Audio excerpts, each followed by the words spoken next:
Ku beri nama pedang ini Naga Puspa. Selamatkan dia.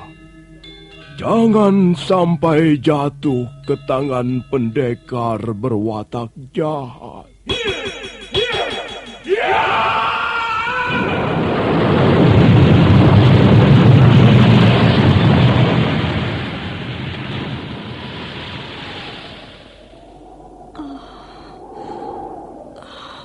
Kakang Kamandanu, kau masih juga tidak percaya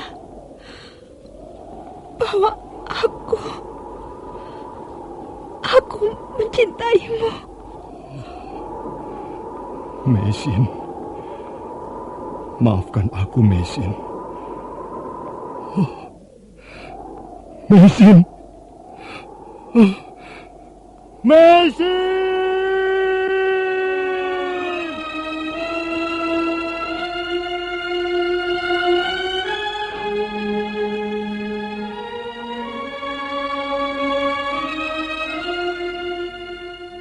Tutur Tinula.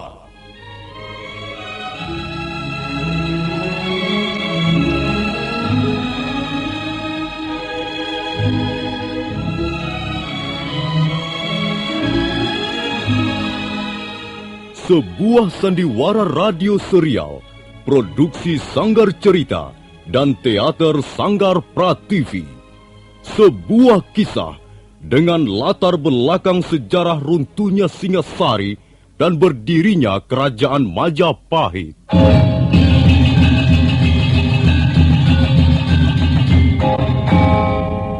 Sandiwara ini didukung oleh pemain-pemain radio yang sudah ternama.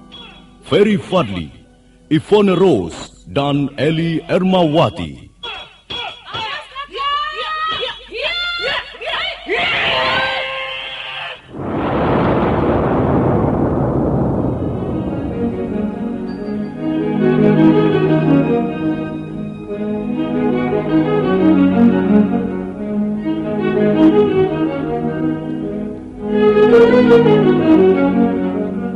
Cerita ini ditulis dan disusun oleh S. Tijab.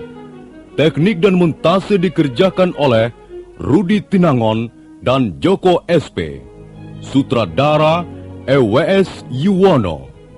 Kali ini mengetengahkan episode pertama dengan judul Pelangi di Atas Kurawa.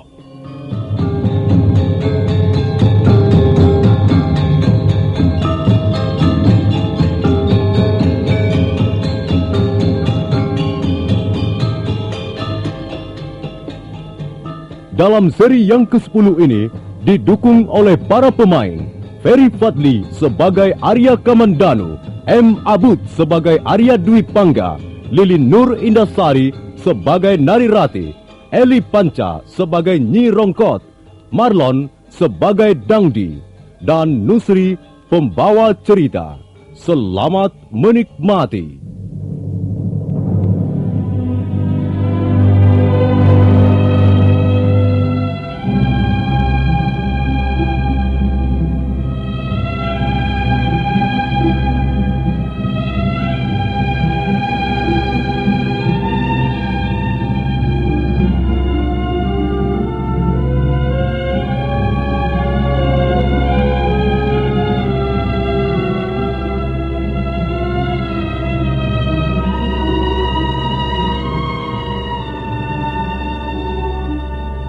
Narirati bergegas melangkah menuju tepi padang ilalang untuk menemui Arya Dwi Pangga. Hatinya penuh bunga ketika kakinya menginjak rumput-rumput hijau di sepanjang padang. Tapi mendadak langkahnya terhenti. Gadis itu sangat terkejut. Bukan Arya Dwi Pangga yang duduk merenung di atas batu hitam, melainkan Arya Kamandanu. Oh, bagaimana ini?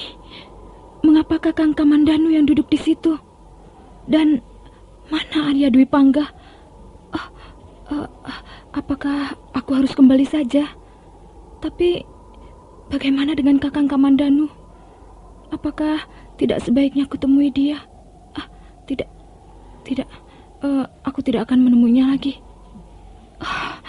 Narirati, kalau begitu, apakah kau tergolong wanita yang tidak setia? Mengapa kau begitu cepat berpaling pada pria lain?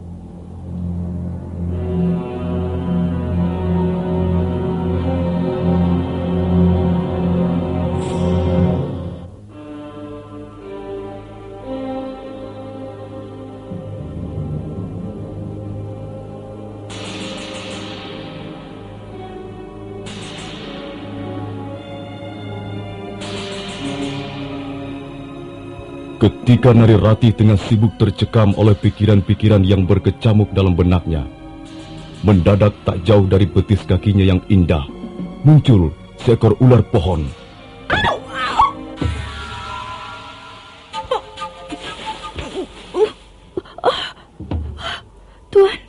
Tuan Dwi Pangga. Jangan keras-keras. Adikku ada di sana. Kalau dia tahu kita berada di sini, bisa terjadi keributan. Ular itu kakiku. Betismu berdarah. Terasa pedih dan agak nyeri. Jangan cemas. Mari kita cari tempat yang tenang. Aku akan berusaha mengeluarkan bisa ular pohon itu dari kakimu. Kemana? Tenanglah. Aku tahu tempat yang aman. Mari, pegang pundaku. Dan aku akan memapahmu. Maaf, Tuan. Pegang saja, supaya kau jangan terjatuh. Hati-hati. Pelan-pelan saja jalannya. Agar jangan... Dua diam-diam meninggalkan tepi padang ilalang. Mereka melangkah ke arah selatan, ke arah Candi Walandit yang nampak berdiri kokoh di balik...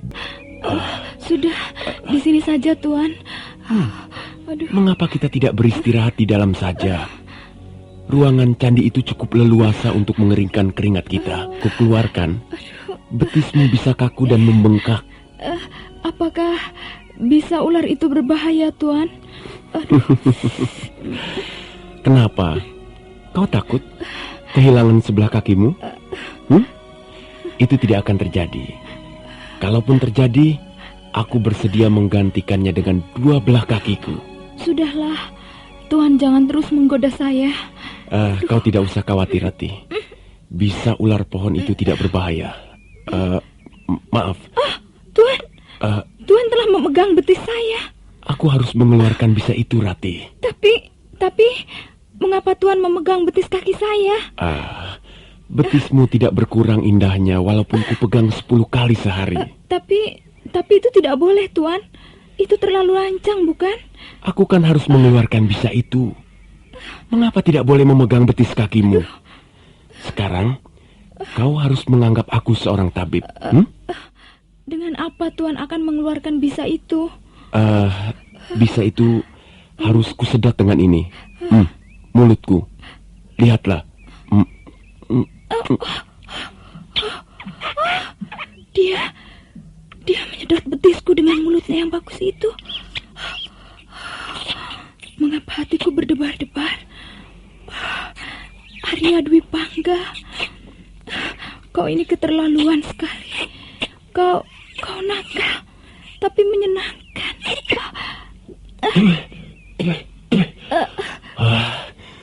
Lihat, darah bekas gigitan ular pohon itu merah kehitam-hitaman. Untung aku segera menyedotnya. Dia menyedot betisku lagi. Mengapa sekujur tubuhku menggigil begini? Rasanya seperti diserang demam. Tapi permulaannya dari dalam hatiku, terus menjalar ke seluruh tubuh. Perasaan apa ini namanya? Dewa Batara Kamajaya dan Batari Rati, Dewa Dewi Asmara. Pasti ini pekerjaan kalian.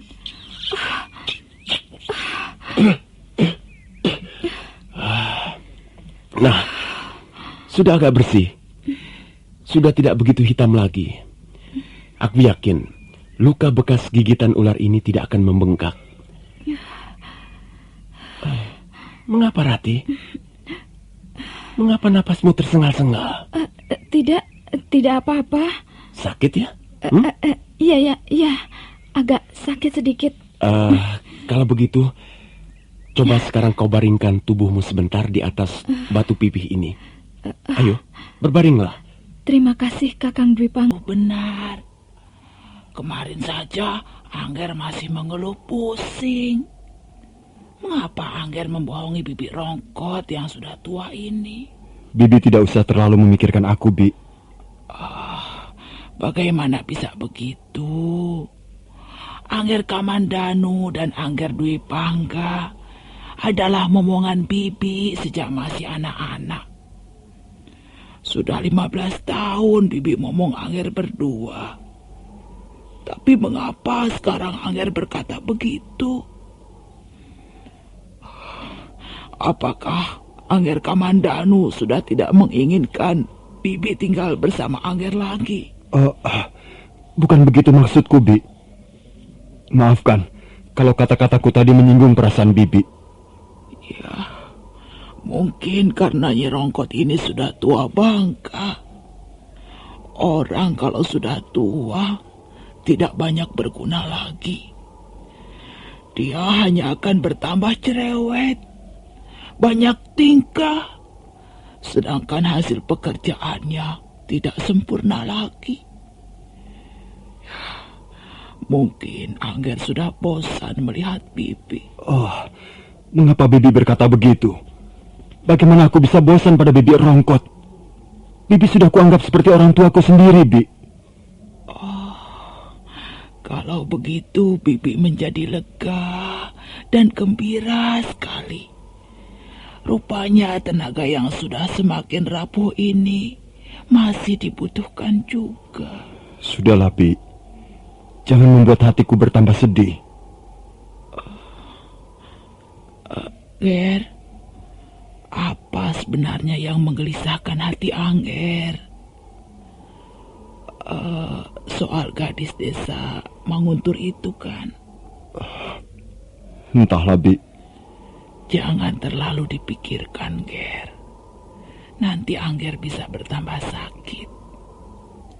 Anggap saja semua itu merupakan suatu pengalaman yang berharga untuk membina masa depan Angger Kamandanu. Menurut Bibi, soal jodoh bukan di tangan kita, Angger. Jodoh sudah ditentukan oleh tangan para dewa penentu jodoh. Kalau memang Narirati itu jodoh Angger Kamandanu, biarpun dia lari ke atas Gunung Semeru, tetap saja akhirnya akan jatuh ke pangkuan Angger. Nah, percayalah kata-kata Nyi Rongkot yang tua ini. Iya, Bi. Aku percaya. Tapi kadangkala hati ini tidak mudah untuk menerimanya. Hati dan pikiran mengapa selalu bertentangan? Seringkali aku tidak bisa memahami apa yang terjadi. Jangan memikirkan apa yang sudah terjadi. Pikirkan saja apa yang belum terjadi. Apa yang sudah terjadi, biar mengendap sebagai pengalaman hidup. Dan kata orang-orang tua, pengalaman adalah guru kita yang paling sempurna. Guru manusia hanya mengajarkan satu sisi kehidupan saja. Sedang guru pengalaman mengajarkan yang lebih lengkap. Kata-kata Bi Rongkot dalam sekali. Ya, itu pun berkat pengalaman Bibi masa muda dulu, Ger. Terima kasih, Bi. Nasihat Bibi kembali membesarkan hatiku. Sudahlah, Ger. Jangan banyak berpikir yang tidak sehat. Itu bisa merusak diri Angger Kamandanu sendiri. Nah, sekarang mari kita pulang. Duduk merenung sendiri di tempat seperti ini bisa menjadi sahabat setan. Baiklah, Bi. Mari kita pulang. Andi ini. Aku yang membaringkanmu di sini, Rati. Kakang Dwi Pangga, Kakang terlalu lancang. Rati, bukan karena aku tidak tahu kesopanan, bukan karena aku tidak kenal tata krama. Aku hanya kasihan melihat tubuhmu terbaring di halaman candi yang kotor berdebu, sementara panas matahari mulai menyengat dari sela-sela pohon. Tapi, ya, kalau kau keberatan, aku pun bersedia memindahkanmu kembali ke sana. Itu tidak lucu, Kakang. Aku bukan barang perhiasan yang bisa dipindah ke sana kemari. Siapa yang mengatakan kau barang perhiasan? Kau adalah seorang dewi. Kau adalah bidadari yang turun dari kahyangan, melewati tangga pelangi untuk membuat isi dunia ini menjadi cerah dan bahagia. Kakang? Sekarang kau memanggil Kakang? Mengapa tidak Tuan? Rasanya tidak enak memanggil Tuan. Terlalu resmi. Kakang lebih akrab dan lebih sopan. Apa Kakang keberatan? Bukankah aku sudah lebih dulu memintamu memanggil Kakang? Kakang Dwi Pangga, bolehkah aku bertanya? Silakan. Aku akan berusaha menjawabnya dengan baik. Kakang Dwi Pangga pandai sekali menulis syair. Semula aku kira Kakang Kamandanu yang menulis syair-syair itu. Dari mana Kakang belajar menulis syair? Menulis syair tidak bisa dipelajari. Masa begitu? Iya, memang begitu. Menulis kata-kata indah ada kamusnya. Tapi menulis syair membutuhkan bakat yang khas. Nampaknya kau tidak bisa hidup tanpa syair. Bagiku hidup ini adalah syair, Rati. Apa yang kulihat, kualami, kudengar, kusaksikan adalah lantunan-lantunan bait syair. Kau tidak percaya? Nah, dengarkan. Seekor kijang kencana terbaring di atas lempengan batu, dan Candi Walandi tak bisa mendongeng lagi tentang cerita lama yang sudah usang, yang selama ini dibangga-banggakan. Mega pun tersingkap. Angin berhenti. Pohon-pohon tersentak lalu terdiam. Burung-burung tak berkicau lagi. Desah nafas pun tak terdengar lagi. Terkena pesona gaib kijang kencana yang masih tidur di atas lempengan batu. Indah sekali bunyi syairmu itu, Kakang. Tapi, bolehkah aku tahu siapa yang kau maksudkan dengan kijang kencana itu? Kijang kencana itu bernama Nari Ratih, seorang gadis dari desa Manguntur. Kakang Dwi Pangga. Nari Ratih. Kakang. Mengapa? Aku mendengar derap kuda menuju kemari.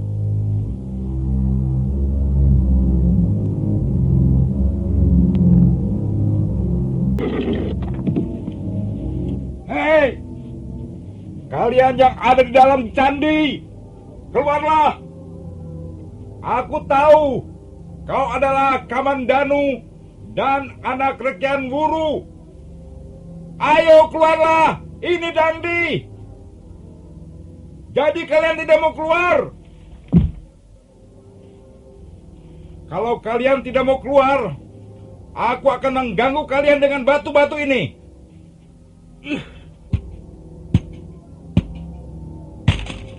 Ayo keluar. Jangan berbuat tidak senonoh di tempat yang disucikan orang.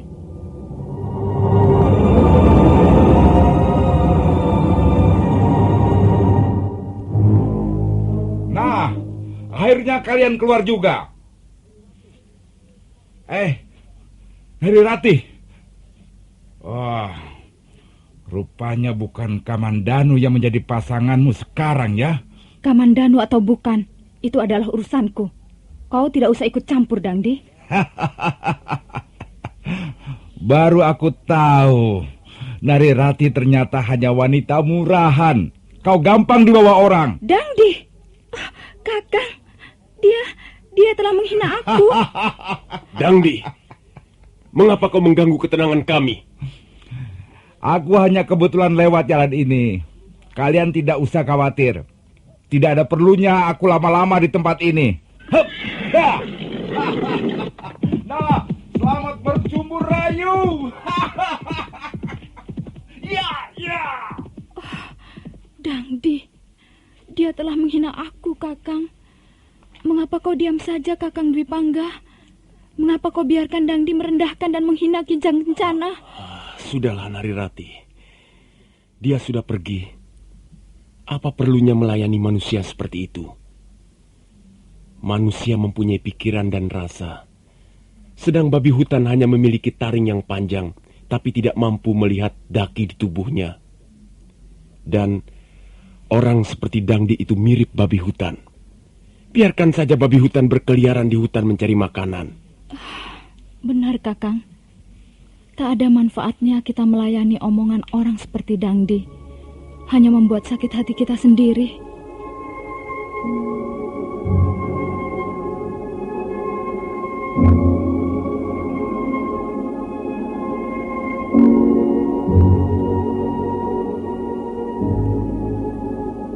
Semenjak pertemuan di Candi Walandit itu, mereka, Arya Dwi Pangga dan Narirati, seringkali mengadakan pertemuan di tempat yang sama. Hubungan dua insan berlainan jenis itu semakin akrab. Narirati mulai melupakan Arya Kamandanu. Sementara itu, Arya Kamandanu sendiri sudah sembuh dari lukanya. Suatu ketika, dia sedang sibuk mengendarai kudanya. Tak terasa kudanya membelok ke arah tepi padang ilalang. Dan Arya Kamandanu membiarkannya. Kuda itu terus berjalan dengan tegap di atas rumput. Pada saat Arya Kamandanu tengah sibuk memandang luasnya padang ilalang, dari arah Bukit Kurawan muncul kuda yang lain. Kuda itu terus dipacu makin dekat.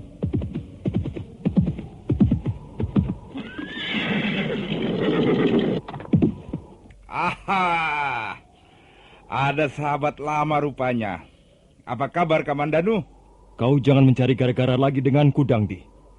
Kalau kau bersama dua orang temanmu itu telah membuatku babak belur, bukan berarti aku lalu gentar menghadapi kalian. Carilah hari yang baik untuk membuka pertandingan babak baru, Dangdi. Aku akan siap melayanimu kapan saja. Sayang sekali, Kamandanu. Tantanganmu kali ini tidak menarik seleraku. Lalu apa maksudmu menemui aku? Ya, aku hanya kebetulan saja lewat tempat ini. Kalau begitu teruslah lewat. Baik. Tapi sebelum meneruskan perjalananku ke Manguntur, aku akan menyampaikan suatu kabar penting. Kabar tentang gadismu, anak Rekian Wuru itu. Dangdi, kalau kau mengganggu dia lagi, aku tidak akan memaafkanmu. Sabar, Kamandanu. Jangan menuduh tanpa bukti. Siapa yang mengganggu Narirati?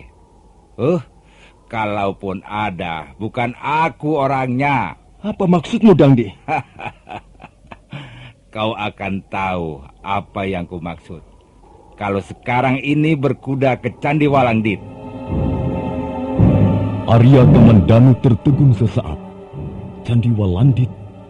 Apakah ini merupakan siasat Dangdi untuk menjebaknya datang ke tempat itu?